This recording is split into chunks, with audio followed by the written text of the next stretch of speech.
Good afternoon. Um, the main topic that we want to go with is saving energy. For instance, when you go on an aircraft today or tomorrow, imagine how much jet fuel this aircraft is the consumption of this aircraft per flight.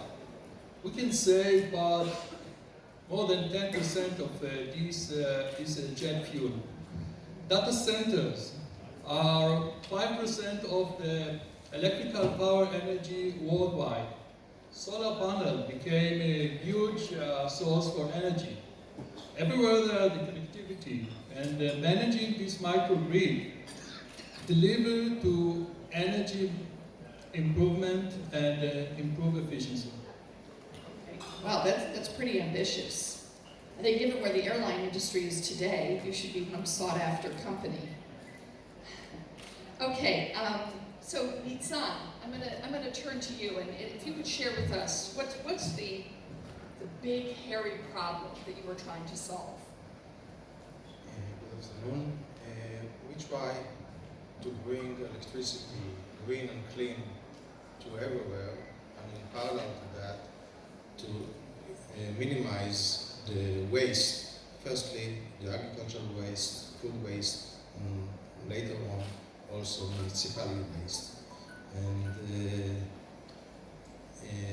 to try to bring to every village, everywhere, even in the north, 24/7 electricity without storage, without using battery, and to try to use the waste locally found everywhere. So you're actually using food and agricultural waste to create energy. Yes, a lot of system exists to use waste to do other product and also electricity. But what we are trying to do it in a cheap way, in very cost effective and in very high efficiency, almost doubling the efficiency of the current system. Okay, so just give us an example of some kind of a waste that you were able to use in order to create energy or electricity in a particular geographical area. It can be forest waste. It can be crop after harvesting, crop as a waste, or manure, or poultry litter that we can transfer it to electricity. First, we will deal only with organic, pure organic veg waste, and later on also to other organic non-veg. Okay, so this also in a world where we're talking about tremendous issues around climate change, this has a potential to be a real game changer. However, and this is where I'm gonna introduce Avi Lufton, who's with us from the Israel Innovation Authority. Avi is the VP of the International Division of the Israel Innovation Authority, and he's responsible for advancing bilateral cooperation between Israeli R&D companies and foreign companies globally. Under his responsibility is also creating strategic relationships with dozens of governments and innovation agencies around the world. Before I ask Guy and Nitzan to talk about how they develop their collaboration with their Indian partners, can you just say a word about what is the program through which all of this operates? Okay, good afternoon, everybody. Maybe before explaining about I4F, the new foundation that we established with India, let me remind all of us that the cooperation between the governments to promote and encourage collaboration in the field of R&D started more than a decade ago. And I4F, basically it's evolution of this framework that was called I4RD. And finally, in January 2018, we launched the I4F framework. I think the I4F is today, compared to the past, is a very robust, supportive mechanism to help companies that these gentlemen are representative here, to collaborate with Indian firms in the field of innovation in general and in energy in particular. And some other, I will mention a few prioritized fields that I4F is focused on. So I4F is a foundation that comprises $40 million US, 20 million from each side. It's established in 2018 for a 5-year period. Every year, both governments contribute 4 million each. So we have 8 million for every year to support an innovative project between Israeli and Indian companies. I think in some ways it's really unique that, or very supportive in the sense that each project can raise or can have a budget of 5 million US dollars for 2 years, while the I4F can support half of this, 1.25 million each government. So it's very generous and very, I can say even a motivator or accelerator engine for encourage companies to cooperate between India and Israeli companies. So Avi, I just want to make clear, it's matching funds, right? It's a matching both fund. sides. Okay. Yeah, basically, another thing that it's quite unique, we have just very few countries that we are dealing with foundations, that we have a joint board. So we receive applications from a couple of companies, and the decision basically taken by a joint board of members from India and from Israel. So it's not really separate or bilateral decision making, but it's a joint board that has a decision for each project. Maybe I'll also share a few numbers of what we have done in quite a short time, less than 2 years.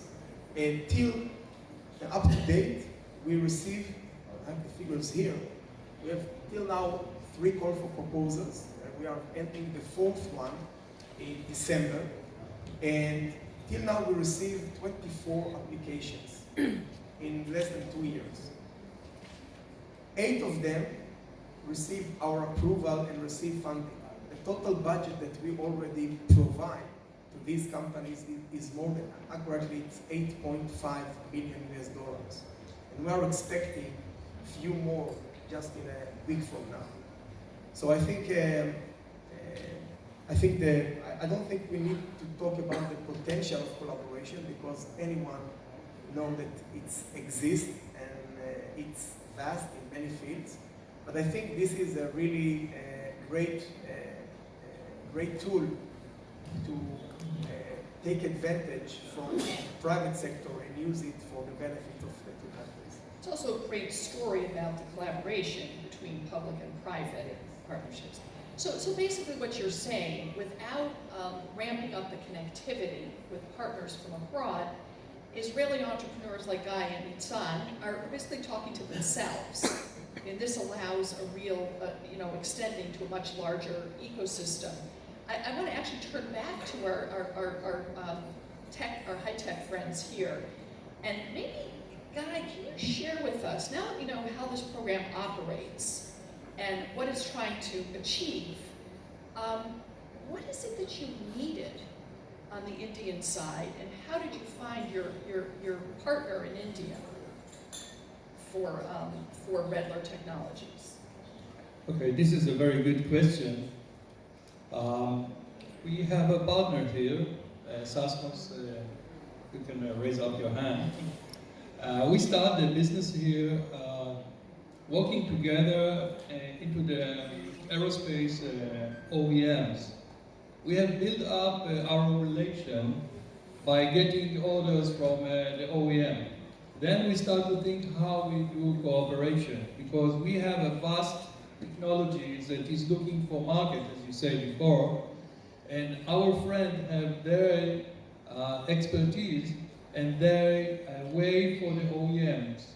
So in this way, collaborating from the beginning by doing business together, we are getting into the new time that we build together some new concept. It's based our patented technology, it's based on our product that already have been approved. But here we need to do the modification to the specific market with the help of our friend, and together build the concept, the product that will fit to commercialize it. So we have started in the military field of interest, and now we have commercialized it into the airplane, the aircraft market. And of course, if we see the future, we are going to deliver it into other markets and other opportunities, and it's just only the beginning. That's great. Could I ask you to put on the slides, because I think that some of the slides here are going to further describe what the technology is. There you go. I want to just say a word. Yeah, what you see here is a smart circuit breaker. It's a solid-state hardware that help us to monitor and to maintain and manage electro power system like microgrids. It's going to replace all these semi-automatic systems, even in your future car, even today, and help us to control it better, to save energy, and of course to make it more safety and more reliable. The next slide that you have seen here is related to what we have started talking about, collaboration, SASMOS and Redler, and a joint development. We have took some opportunities to penetrate into the mass manufacturing. After we do some, together, we do some collaboration of adaptation of the product to the specific market, beside the reduction of the cost and the opportunity to penetrate into huge market. And we all know that OEMs, aircraft OEMs are coming now to India. So the potential is worldwide here. So what I also thought, what you said before about the core of the technology starting in the defense industry and then moving on, and potentially being relevant to many different sectors, is actually classic of so many Israeli tech stories where a certain technology will originate in a specific sector, and then it's not at all uncommon for it to migrate, for its uses to migrate to other sectors. Okay, so thank you, Guy. Nitzan, I'd love to tease out with you actually the same exact question. So, what exactly was missing for you, and what, through a program like the I4F, what were you able to source in terms of an Indian partner? So how did that work? We developed a very unique system that